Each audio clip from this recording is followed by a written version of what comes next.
أما بعد فأعوذ بالله من الشيطان الرجيم بسم الله الرحمن الرحيم يوم ينفخ في الصور ونحشر المجرمين يومئذ زرقا يتخافتون بينهم إن لبثتم إلا عشرا نحن أعلم بما يقولون إذ يقول أمثلهم طريقة إن لبثتم إلا يوما.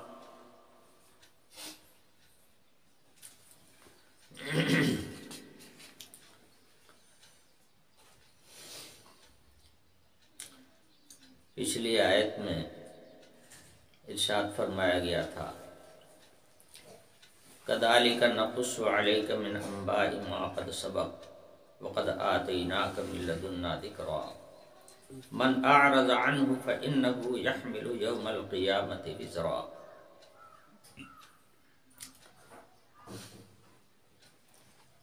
حضرت موسیٰ علیہ السلام کے زندگی کے اہم ترین واقعات پچھلی آیات میں ذکر کیے گئے.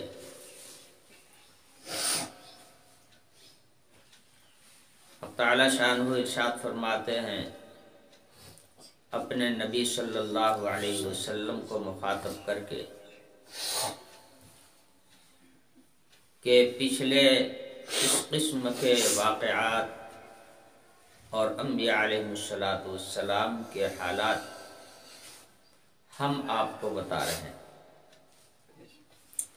نہ تو اس وقت آپ وہاں تھے اور نہ ہزاروں سال پہلے کی بات کا علم آپ کے پاس آنے کا کوئی ذریعہ تھا. نہ کوئی تاریخ تھی اور نہ آپ پڑھنا لکھنا ہی جانتے تھے کہ تاریخ کی کتابوں سے واقعات کو اخذ کر لیتے.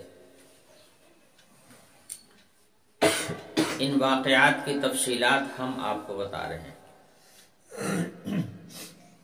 اور یہ قرآن جو ہے یہ ایک نصیحت نامہ ہے جو آپ کو دیا گیا ہے. پند و نصیحت کے لیے تمثیلات بھی ضروری ہوتی ہیں اور تمثیلات سے باتیں دل کے اندر جم جاتی ہیں، سمجھ میں آنے میں آسانی ہوتی ہے. اس لیے ان واقعات کو انبیاء علیہ السلام کے ان حالات کو قرآن پاک کے اندر ذکر فرمایا گیا تاکہ لوگوں کی نصیحت کے لیے یہ مؤثر ہو سکے. قرآن پاک ان واقعات پر مشتمل ہے، اس لیے یہ پورا کا پورا قرآن نصیحت نامہ ہے.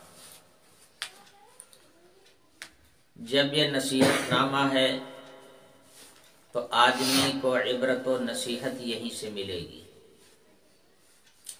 جو آدمی قرآن سے لو لگائے گا، قرآن کی طرف دل و دماغ سے دل و جان سے متوجہ ہوگا، اسے یہ نصیحتیں ملیں گی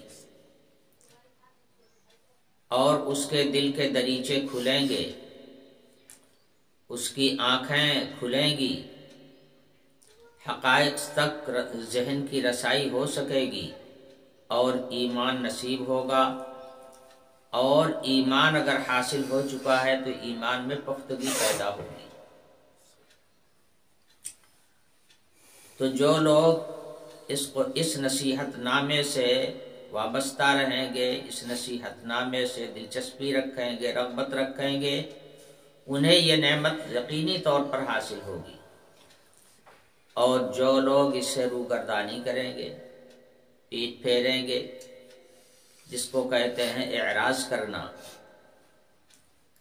تو ایسے لوگ اس نصیحت نامے کی برکات سے محروم رہیں گے.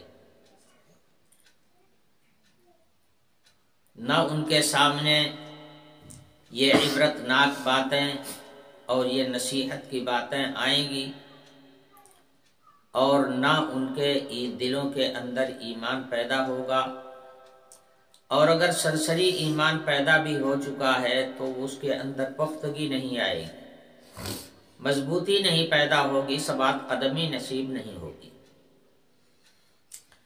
اس لیے جب یہ نصیحت نامہ ہے تو اس کی طرف پوری دلچسپی اور پوری رغبت ہونی چاہیے۔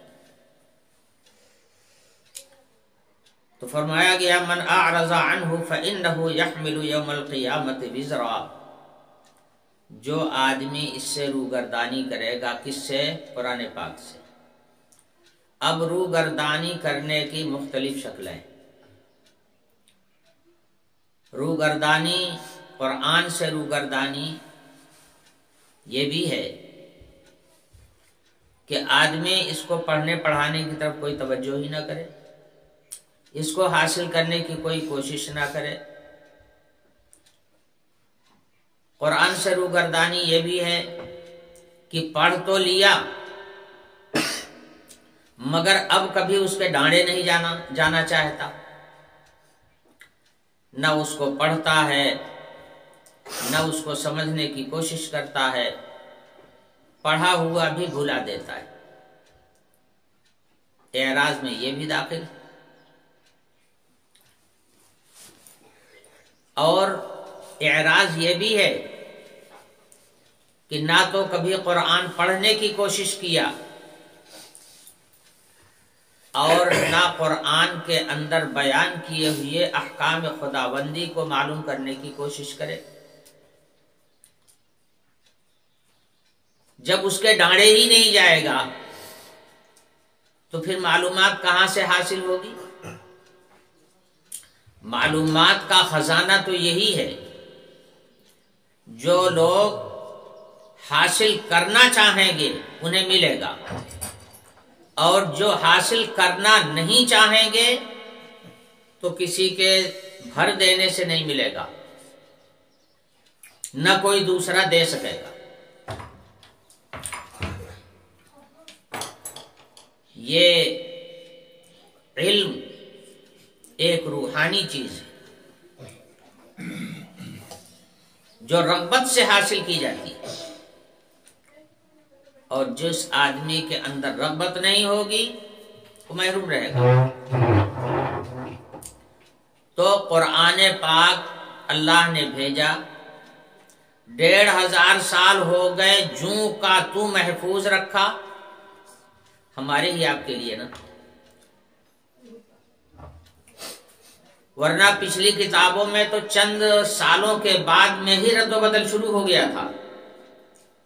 قرآن پاک کے اندر کوئی رد و بدل آج تک نہیں ہوا، نہ اس کے الفاظ میں رد بدل ہوا، نہ اس کے معنی میں رد بدل ہوا، نہ اس کے مفاہیم میں کوئی رد و بدل ہوا۔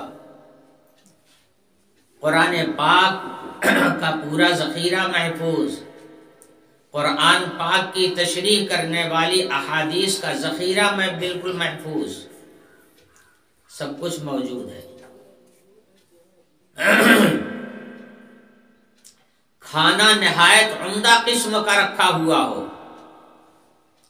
ٹیبل پر سجایا گیا ہو، مگر آپ اس کی طرف توجہ نہ کریں، منہ پھیر کر کے آپ چلے جائیں تو ایک کو لقمہ کھانے کو ملے گا؟ شربت بٹ رہا ہو، شربت روح افزا تقسیم ہو رہا ہو، آپ دیکھ رہے ہوں اور آپ ادھر اس کی طرف مائل نہ ہو، ذرا سی بھی رغبت نہ کریں اور پیٹ پھیر کر کے دیکھ کر کے چلے جائیں، تو آپ کو وہ شربت ملے گا؟ کبھی نہیں ملے گا۔ کسی چیز کو حاصل کرنے کے لیے اپنے دل کے اندر بھی رغبت چاہیے، اس کی طرف میلان ہونا چاہیے، اس سے انسیت ہونی چاہیے، اس کی طرف دل کا جھکاؤ ہونا چاہیے، تب کوئی چیز حاصل ہوتی ہے۔ دنیا میں کتنی چیزیں تمام رکھی ہوئی ہیں، مگر آدمی کو حاصل وہی چیز ہوتی ہے جس کی طرف وہ جھکتا ہے، اور جس کی طرف نہیں جھکتا وہ کبھی اس کو نہیں ملتی۔ دنیا کے اندر ہی آپ دیکھ لیجیے، تمام ساز و سامان ہے دنیا کے اندر۔ جو آدمی آج سے کوشش شروع کر دے کہ ہمیں گاڑی لانا ہے، فلاں گاڑی لے آنا ہے نئے ماڈل کی، سب کے وہاں ہے، ہمارے یہاں نہیں ہے، ہمیں بہرحال اس کو حاصل کرنا ہے۔ اس نے کوشش شروع کر دیا، جدوجہد شروع کر دیا، ادھر ہاتھ مارا ادھر ہاتھ مارا، ایک دن ایسا آئے گا کہ اس کے گھر پہ گاڑی آ کے کھڑی ہو جائے گی، اور جو کبھی اس کو سوچے گا ہی نہیں کہ ہمارے گھر میں گاڑی آنی ہے، تو کبھی اس کے گھر میں گاڑی نہیں آئے گی۔ یہی حال دنیا میں ہر چیز کا ہے، چاہے وہ اچھی چیزیں ہوں چاہے خراب چیزیں۔ اللہ تعالیٰ نے انسان کو یہ پاور دیا ہے کہ جس چیز کو یہ حاصل کرنا چاہے، اس کے اندر ایسی قوتیں رکھی ہیں کہ وہ ان اپنی قوتوں کو استعمال کر کے وہاں تک پہنچ سکتا ہے، اس کو حاصل کر سکتا ہے۔ بندہ کوشش کرتا ہے، اللہ اس کے لیے مقدر فرما دیتے ہیں۔ تو جیسے دنیا کی ہر چیز کا حال ہے، وہی حال اس نصیحت نامے کا بھی ہے، وہی حال اس دین کا بھی ہے، وہی حال اس ایمان کا بھی ہے۔ جو اس کو حاصل کرنے کے لیے مائل ہوگا، جھکے گا، اس کو یہ ملتا ہے، اور جو بے رغبتی دکھاتا ہے تو اس سے یہ دور رہتا ہے، اس کو حاصل نہیں ہوتا۔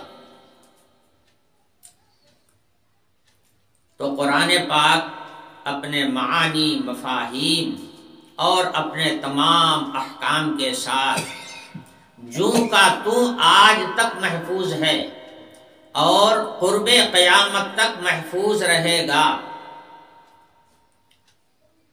مگر ملے گا انہی کو جو اس کو لینا چاہیں۔ جو اس کی طرف مائل ہوں گے انہیں ملے گا، اور جو اس کی طرف مائل نہیں ہوں گے، بے توجہی کریں گے، تو قرآن ان کے پیچھے پیچھے نہیں دوڑے گا۔ یہی حقیقت ہے جو اس آیت میں بیان فرمائی گئی، من اعرض عنہ فإنہ یحمل یوم القیامت وزرا۔ جو قرآن کی طرف توجہ نہیں کرے گا، اس کی طرف رغبت نہیں کرے گا، اس کے طرف اس کے دل کا جھکاؤ نہیں ہوگا، اس کی طرف اس کو حاصل کرنے کے لیے ایک قدم آگے نہیں بڑھائے گا، بلکہ الٹا منہ پھیر کر کے دوسرے رخ پر چلا جائے گا، تو ظاہر ہے کہ اس نصیحت نامے کی برکات سے وہ محروم رہے گا، اور صرف گناہ کے عمل میں اپنی ساری قوتوں کو صرف کرے گا۔ اللہ کی یہ بدن اللہ نے دیا، یہ دماغ اللہ نے دیا، یہ ہاتھ پیر کی قوت اللہ تعالیٰ نے دی، یہ آنکھ کے دیکھنے کی قوت دی، کان کو سننے کی طاقت دی۔ ان قوتوں کو بجائے اس کے کہ رضائے الہی کے لیے استعمال کرتا، اب ان ساری قوتوں کو وہ صرف دنیا فانی کے لیے استعمال کرے گا، اور اللہ سے بھی دور رہے گا، قرآن سے بھی دور رہے گا، اور وحی کی ساری برکات سے وہ دور رہے گا۔ نتیجہ یہ ہوگا کہ اس کی زندگی دنیا میں ایک جانور کی سی زندگی ہوگی، جو نہ کسی کے حق کو پہچانے گا، نہ جائز اور ناجائز کو پہچانے گا، نہ حلال و حرام کی تمیز ہوگی، کچھ نہیں ہوگا۔ تو یہ سارا کا سارا وبال جو اکٹھا ہوتا جا رہا ہے، حدیث شریف میں فرمایا گیا کہ کل قیامت کے میدان میں جب بندہ آئے گا تو اپنے اعمال کو لے کے آئے گا۔ پچھلے درس میں نے آپ کے سامنے بیان کیا تھا، جو نیک اعمال دنیا میں کیا ہے وہ ساری نیکیاں بھی اس کے ساتھ ہوں گی، اور جو برے کام کیا ہے، اللہ کی نافرمانی کی ہے اور شریعت کے خلاف اس نے جو کارروائیاں کی ہیں، یہ سارے بدبودار عمل، یہ سارے برے اعمال، یہ سب اس کے ساتھ ساتھ ہوں گے۔ اور میں نے بتایا تھا کہ نیکیاں متمثل ہو کر کے سامنے آئیں گی، اور برائیاں بھی متمثل ہو کے سامنے آئیں گی۔ نیکیاں تو یہ کہیں گی کہ دنیا میں میں تیرے اوپر سوار رہا، اب آ تو میرے اوپر سواری کر، اور برائیاں یہ کہیں گی کہ دنیا میں تو میرے اوپر سوار رہا، اب آج ہم تیرے اوپر سواری کریں گے، اور وہ اس کی پیٹھ کے اوپر لد لیں گے۔ یہی ہے حقیقت۔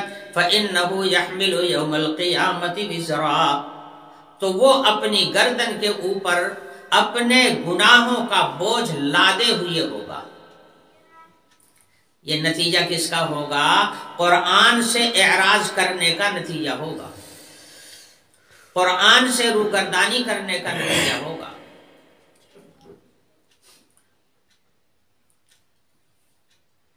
تو بنیادی چیز یہ ہے، قرآن بھیجا جو گیا ہے وہ اسی مقصد سے اس کو قرآن کیا کہہ رہا ہے؟ یہ ذکر ہے، یہ نصیحت نامہ ہے، اور نصیحت نامہ اس لیے ہوتا ہے کہ ہم اس سے نصیحت حاصل کریں، اور نصیحت حاصل کرنے سے حاصل ہوتی ہے۔ اگر کوئی نہ چاہے حاصل کرنا تو نصیحت کا سارا سامان موجود رہے گا مگر فائدہ آپ کو کچھ بھی نہیں ہوگا۔ تو یہ بڑی بنیادی آیت ہے قرآن پاک کی، جس کو اچھی طرح سے سمجھنے کی ضرورت ہے۔ بندہ مومن کو جسے بھی ایمان مل جائے، اس کے ایمان کا یہ تقاضا ہے کہ قرآن سے اس کو رغبت ہونی چاہیے۔ اگر نہیں پڑھا ہے تو کچھ نہ کچھ تو قرآن سیکھنے کی کوشش کرنا ہی چاہیے، چاہے جب ایمان لے آوے، بڑھائی میں ایمان لے آوے، ضعیفی میں ایمان لے آوے، لیکن جب ایمان اندر آ جائے تو کوشش یہ ہونی چاہیے کہ کچھ نہ کچھ تو قرآن ہم سیکھ لیں۔ تو قرآن اول تو قرآن پڑھنے کی کوشش کرنا چاہیے، اور جب آدمی قرآن پڑھ لے تو قرآن کے معانی اور مطالب کو سمجھنے کی کوشش کرنا چاہیے۔ اگر خود سے کر سکے محنت کر کے تو یہ کرنا چاہیے، اور اگر یہ بھی نہ کر سکے تو کم از کم قرآن جہاں بیان ہو رہا ہو اس مجلس میں جا کے بیٹھے۔ یہ بھی قرآن سے رغبت ہے، یہ بھی قرآن کی طرف جھکاؤ ہے۔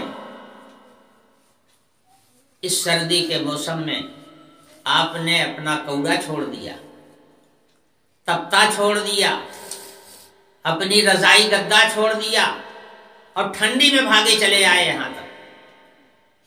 اگر دل کے اندر رغبت نہ ہوتی، اس کی چاہت نہ ہوتی، تو کیا وہ رضائی گدا آپ کو کاٹ رہا تھا؟ آپ بھی اپنے رضائی گدے میں بیٹھے رہتے، یا اپنے تپتے کے اوپر بیٹھے رہتے اپنے دروازے پر، یہاں نہ آتے اس سردی کی حالت میں۔ جب دل کے اندر رغبت ہوتی ہے کسی چیز کو حاصل کرنے کی تو پھر آدمی اپنے آپ کو مشقت میں ڈالتا ہے اس کو حاصل کرنے کی، اور جتنا مشقت برداشت کرتا ہے اتنا ہی اس کے اندر نور پیدا ہوتا چلا جاتا ہے۔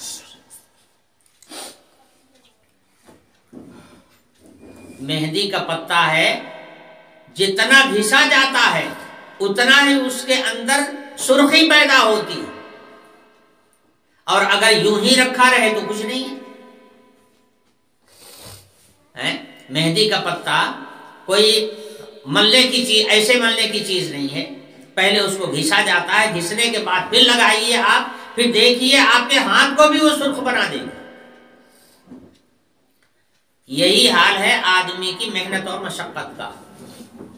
جس کام کے لیے آدمی مشقت برداشت کرتا ہے، پریشانی اٹھاتا ہے، اس کے اندر نورانیت پیدا ہوتی ہے اللہ تعالیٰ کی جانب سے۔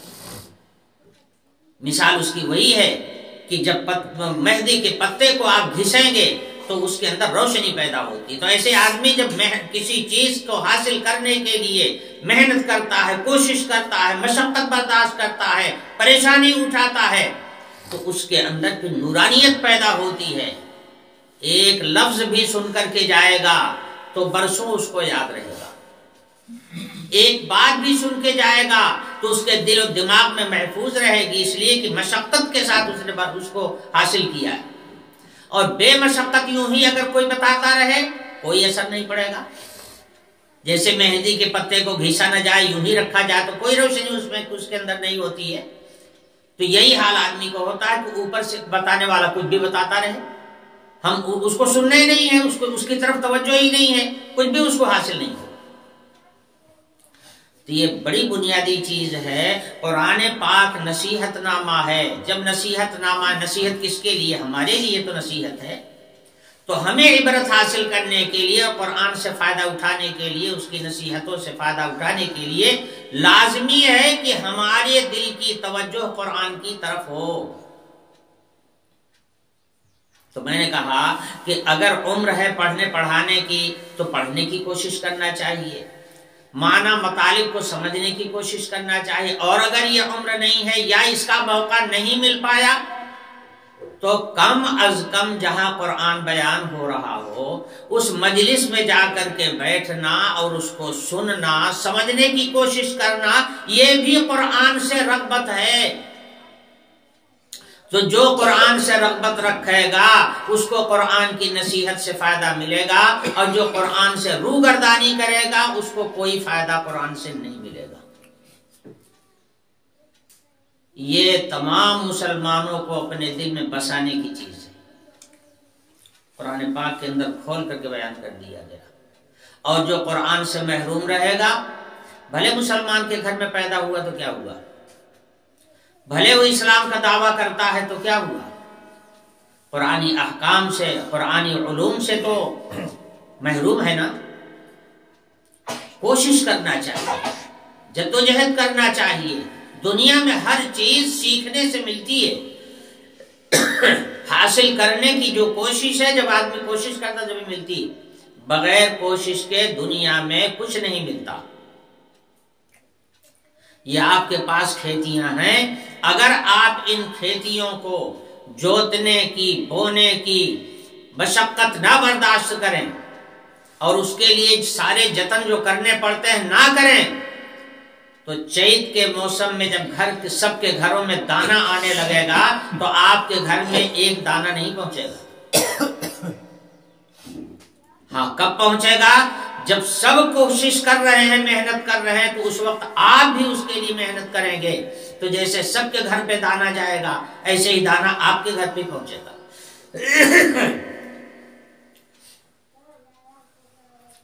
تو یہ زندگی اللہ پاک نے دیا ہے قرآن پاک سے رہنمائی حاصل کرنے کے لیے۔ دنیا سب ہمارے لیے ہے، مگر رہنمائی ہم کو قرآن سے ملنی ہے۔ اس لیے کسی بھی مومن کے لیے اس کی کوئی گنجائش نہیں ہے کہ وہ ایمان لانے کے بعد پھر قرآن سے روگرداں رہے۔ قرآن کی طرف دلچسپی، قرآن سے رغبت، یہ ہر مومن کے دل میں ہونی چاہیے۔ غیر مومن اس کو ضرورت ہی کیا ہے، وہ تو ایمان ہی نہیں لایا ہے، اس نے تو اس کو قبول ہی نہیں کیا ہے، اس کی تو ہم بات ہی نہیں کرتے۔ اس کا فیصلہ تو وہاں ہوگا، جس نے اس قرآن کو بھیجا ہے وہ اس کا فیصلہ کرے گا۔ لیکن جسے ایمان ملا ہے تو ایمان لانے والا کس پر ایمان لاتا ہے؟ اللہ پر ایمان لاتا ہے، قرآن پر ایمان لاتا ہے، نبیوں پر ایمان لاتا ہے، آخرت پر ایمان لے آتا ہے، مرنے کے بعد دوبارہ زندہ ہونے پر ایمان لاتا ہے۔ تو قرآن پر ایمان لاتا ہے تب مومن بنتا ہے، نہ تو قرآن پر ایمان کا کیا تقاضا ہے؟ کیا قرآن پر ایمان لانا بس اتنا ہے کہ زبان سے کہہ لیا کہ ہم قرآن پر ایمان رکھتے ہیں وہ کافی ہے؟ یہ بھی تو ذمہ داری بنتی ہے کہ قرآن میں کیا ہے، ہم اس کو دیکھیں، اس کو حاصل کریں، اس کو لینے کی کوشش کریں۔ تو کسی بھی بندے مومن کے لیے اس کی گنجائش نہیں رہ جاتی ہے کہ قرآن محفوظ ہے پھر بھی قرآن کی طرف رغبت نہ ہو، قرآن کی طرف توجہ نہ ہو۔ اور جو بے رغبتی کرے گا تو اپنے گناہوں کا بوجھ اپنی پیٹھ پر لادے ہوئے میدان محشر میں آئے گا۔ آگے فرمایا جا رہا ہے یوم ينفخ في الصور ونحشر المجرمين يومئذ زرقا۔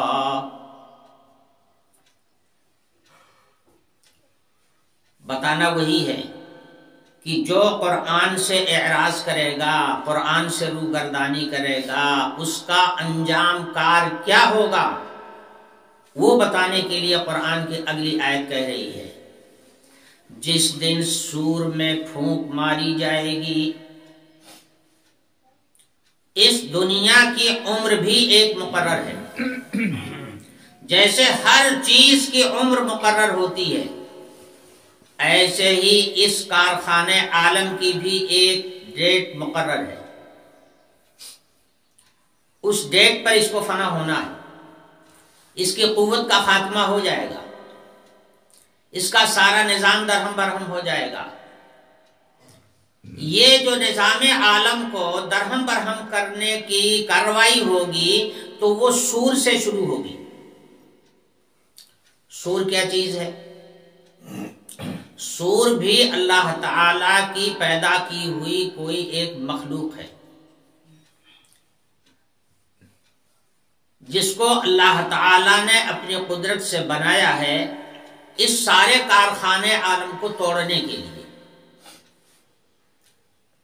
حضرت اسرافیل علیہ السلام ایک فرشتہ مستقل طور پر اس کام کے لیے اللہ تعالی نے پیدا کیے۔ اس فرشتے کا کام ہی یہی ہے کہ وہ سور کے انتظامات کر رہے ہیں اور سور پر کھڑے ہیں، حکم الہی کا انتظار کر رہے ہیں، جہاں حکم ہو جائے گا فوراً وہ کارروائی شروع کر دیں۔ مفسرین نے لکھا ہے کہ سور میں اتنے خانے ہیں جتنے انسانوں کی تعداد ہے۔ کتنے انسان دنیا میں آئے اور چلے گئے، ان کے بقدر اس کے اندر سوراخ ہے۔ جس وقت حضرت اسرافیل علیہ السلام پہلا سور پھونکیں گے، سور دو ہوں گے، پہلا سور جو پھونکیں گے تو سارا عالم ٹوٹ پھوٹ کر سب بگڑ جائے گا، درہم برہم ہو جائے گا، کوئی زندہ باقی نہیں رہ جائے گا، سب موت کے گھاٹ اتر جائے گا۔ اور یہ ایک طویل عرصہ گزرے گا، کتنا ہوگا صحیح تعداد کا علم کسی کو نہیں۔ حدیث شریف میں تلاش کیا تو ملا بھی تو 40 کا لفظ ملا۔ اب وہ 40 بھی اللہ بہتر جانے، 40 دن ہوگا، 40 مہینہ ہوگا، 40 سال ہوگا، کون سا 40 ہوگا، اللہ بہتر جانے کون سا 40 ہوگا۔ حدیث شریف کے اندر 40 کا لفظ موجود ہے، دونوں کے درمیان میں 40 کا فاصلہ ہوگا۔ غالباً حضرت ابو ہریرہ اس حدیث کے راوی ہیں، صحابہ نے پوچھا کہ آخر وہ 40 کی طرف کون سا 40؟ 40 دن کہنے لگا بھائی یہ میں نہیں جانتا۔ 40 مہینہ کہا بھائی میں یہ بھی نہیں جانتا۔ کہا کہ 40 سال گزرے گا، کہا بھائی میں یہ بھی نہیں جانتا۔ حضور کی زبان مبارک سے بیان کرتے ہوئے جو میں نے سنا تھا میں اتنے جانتا ہوں۔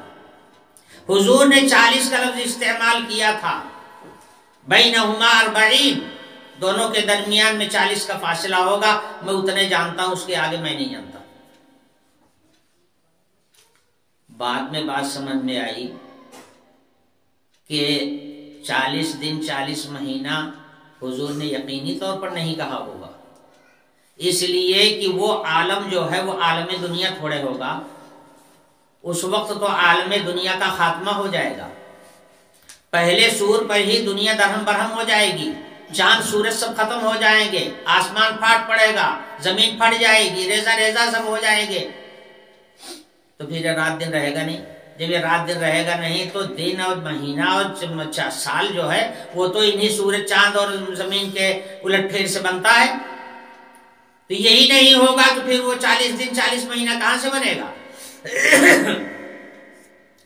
وہ 40 کچھ اور ہی ہوگا جسے اللہ ہی بہتر جانتا ہے، ہم نہیں جانتے اور اللہ کے رسول کو بھی نہیں معلوم تھا، اس لیے رسول نے بھی نہیں بتایا۔ اگر رسول اللہ صلی اللہ علیہ وسلم کو معلوم ہوتا تو یقینی طور پر اس لفظ کو استعمال کرتے، یا تو معلوم نہیں تھا اور یا تو معلوم رہا ہوگا تو اس لفظ کو استعمال اس لیے نہیں کیا کہ کوئی سمجھے گا ہی نہیں۔ بہرحال پہلے سور پر تو یہ سارے عالم کا نظام درہم برہم ہو جائے گا، ٹوٹ پھوٹ کے سب ریزہ ریزہ ہو جائے گا، کوئی جاندار زندہ نہیں رہے گا، سب موت کے گھاٹ اتر جائیں گے۔ اس کے بعد پھر جب دوسرا سور پھونکا جائے گا، پھر وہی سور پھونکا جائے گا، عجیب سور ہوگا، ایک دفعہ سب کو وہ سور تباہ کرے گا، اور دوسری بار میں جب وہ پھونکا جائے گا تو وہی سب کو زندہ بھی کرے گا۔ یہ عجیب سور ہوگا۔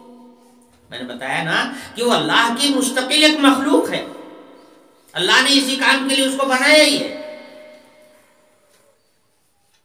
تو دوسرا سور جب پھونکا جائے گا تو پھر یہ جتنے مردے زمین کے اندر جا چکے، اور زمین کے علاوہ کوئی جائے گا کہاں؟ آگ میں پھونکو گے تو بھی زمین پہ جائے گا، پانی میں ڈالو گے تو بھی زمین پہ جائے گا، مچھلیوں سے اور کتوں سے نچوا دو گے تو بھی جائے گا، آخر کار وہ زمین ہی پر مرجع سب کا زمین ہی ہے۔ اسی لیے قرآن میں فرمایا گیا اسی سے ہم نے پیدا کیا، اسی میں ہم تم کو دوبارہ پھر لوٹا دیں گے۔ تو چاہے جہاں مر کے جاؤ گے، مر کے تمہیں چاہے جہاں پھونک دیا جائے، چاہے جہاں جلا دیا جائے، اور چاہے جہاں اڑا دیا جائے، مگر آخر کار لوٹ کے آؤ گے زمین ہی پر۔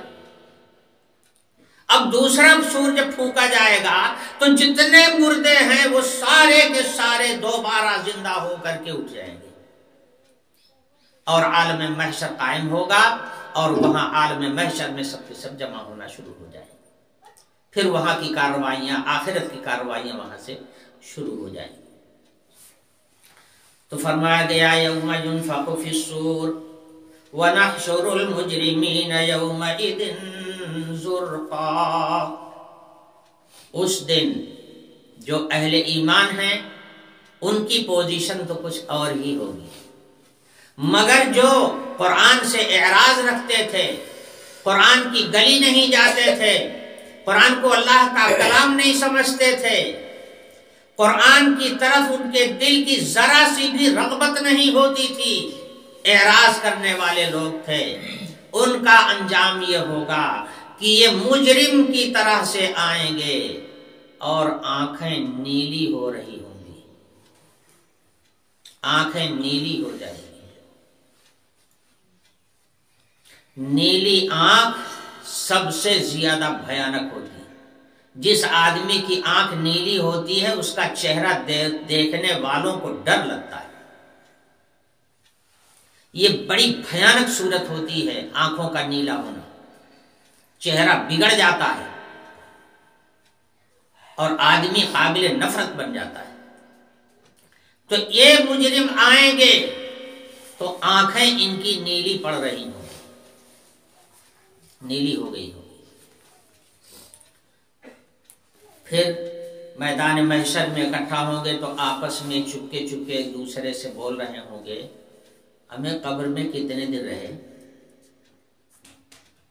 قبر میں ہم لوگ ڈالے گئے تھے تو کتنا دن ہم لوگ قبر میں رہے ہوں گے، یہ دیکھو دوسرا محشر آ گیا، یہاں تو زندگی مل گئی دوبارہ، قبر میں کئی دن رہے ہوں گے۔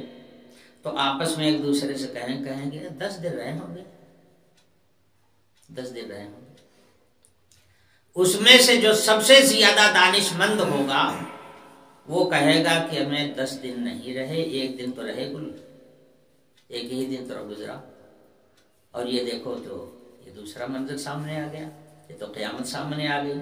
وہ جو مسلمان لوگ کہتے تھے نا کہ قیامت آئے گی، یہ تو لگ رہا ہے وہی سب ہو رہا ہے۔ وہ کہے گا کہ 1 دن ہوا۔ اور فرمایا گیا کہ امثلہم طریقۃ، جو ان میں کا سب سے زیادہ صحیح اور درست رائے رکھنے والا آدمی ہوگا، وہ کہے گا کہ میاں 10 دن نہیں، 21 دن تو رہے قبر میں، یہ تو دوسرا دن ہے۔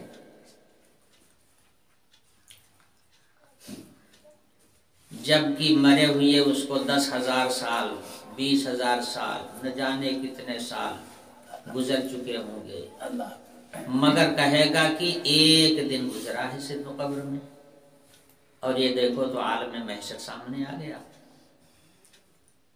عالم محشر کی بڑائی کو دیکھ کر اس کے مقابلے میں کم، مفسرین نے لکھا کہ اس کے مقابلے میں یہ کم معلوم ہو رہا ہوگا، مگر میری سمجھ میں ایک دوسری بات آئی،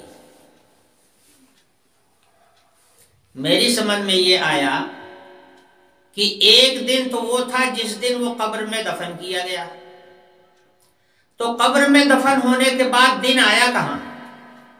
رات ہی رات تو رہی وہاں تو دن میں بھی رات ہی رہے گی، قبر کی اندھیری میں پہنچنے کے بعد دن تھوڑے کسی کو دکھائی دے گا، وہاں تو رات ہی رات رہے گی، تو حقیقت یہی ہے کہ اگلا دن ہے، جس دن ایک وہ دن تھا جس دن دفن کیا گیا تھا، اور دوسرا دن جب یہ نکل کر کے دیکھ رہا ہے تو عالم محشر میں ہے، تو ایک ہی دن تو گزرا، دو دن کہاں گزرا؟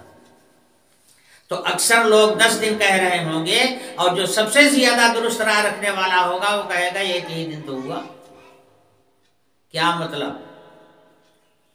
اس مردہ ہو جانے کے بعد، یعنی اس دنیا کی زندگی کا خاتمہ ہو جانے کے بعد میدان محشر میں جب مجرم آئیں گے تو وہاں کا خوف اور ہراس اور وہاں کی صورتحال کو دیکھ کر جو ان کے اوپر روب طاری ہو رہا ہوگا، اس کی وجہ سے یہ سمجھیں گے کہ میاں کل دفن کیے گئے، آج یہ میدان محشر سامنے آ گیا۔ اس کی ہولناکی کو دیکھ کر کے یہ فیصلہ کریں گے۔ اسی کو قرآن بیان کر رہا ہے، نحشر المجرمین یومئذ زرقا، مجرموں کو اس دن ہم جمع کریں گے میدان محشر میں اس حال میں کہ آنکھیں ان کی نیلی ہو جائیں گی، اور آپس میں چپکے چپکے باتیں کر رہے ہوں گے، اِن لبثتم الا عشرا، قبر میں تو صرف 10 دن رہے۔ حق تعالی شانو فرماتے ہیں یہ کیا کہیں گے، نحن اعلم بما یقولون، ہم جانتے ہیں کہ یہ کیا بول رہے ہیں، آپس میں تو گفتگو کریں گے چپکے چپکے، مگر ہم سے کہاں چھپا پائیں گے، ہم سمجھتے ہیں، ہم جانتے ہیں کہ یہ کیا کہہ رہے ہیں۔ جس وقت کہے گا ان میں کا سب سے زیادہ درست راہ رکھنے والا، ان لبثتم الا یوما، نہیں رہے ہو تم قبر میں مگر صرف ایک دن۔ کیا مطلب؟ مجرم اپنی سزاؤں کو اپنی آنکھوں سے دیکھ کر یہ تمنا کر رہا ہوگا، کاش کہ ابھی ہم قبر سے اٹھائے نہ گئے ہوتے، ابھی ہم قبر ہی میں پڑے رہتے تو وہ ہمارے لیے بہتر ہوگا۔ یہ مطلب زندگی کے اوپر وہ اپنی موت کو ترجیح دے گا۔ یہ میدان محشر میں اپنی سزاؤں کو دیکھ کر کے یہ فیصلہ کرے گا۔ اللہ حفاظت فرمائے ہماری آپ کی سب کی، ذریعہ اس کا یہی ہے قرآن پاک کی آیات سے وابستگی۔ قرآن پاک نہیں پڑھنے کا ٹائم ہے، اس کے معانی مطالب سیکھنے کا ٹائم نہیں ہے، تو کم از کم جہاں قرآن بیان ہو رہا ہے اس مجلس ہی کی قدر کر لو، اسی میں تھوڑا سا وقت آ کر کے لگاؤ، بیٹھو، اپنے دل سے اپنی رغبت جتاؤ۔ تو اگر آپ رغبت جتائیں گے قرآن سے تو کل اللہ پاک کی رحمت آپ کو محبت کے ساتھ اٹھا لے گی۔ جیسے کوئی بچہ ہو، آپ اس کی طرف توجہ نہ دے رہے ہیں اور دوڑا ہوا آپ کے پاس آ رہا ہو، اور رستے میں وہ گر جائے، نہ پہنچ پائے آپ کے پاس، آ رہا ہے آپ کے پاس دادا دادا کہتا ہوا یا ابا ابا کہتا ہوا بھاگا چلا آ رہا ہے، اور رستے میں گر گیا، نہیں پہنچ پایا آپ کے پاس، تو آپ کیا کریں گے؟ دوڑ کر کے آپ اس کو اٹھا لیں گے، ہے نا؟ ایسے ہی اگر ہم لوگ قرآن سے رغبت رکھیں گے، قرآن کی طرف جھکاؤ رکھیں گے، قرآن کی طرف دوڑیں گے، نہیں بھی پہنچ پائیں گے وہاں تک تو اللہ کی رحمت انشاءاللہ اٹھا لیں گے۔ اس لیے قرآن سے رغبت فائدے سے خالی نہیں۔ اللہ ہم کو اور آپ کو سب کو توفیق نصیب فرمائے۔ وآخر دعوانا الحمدللہ رب العالمین۔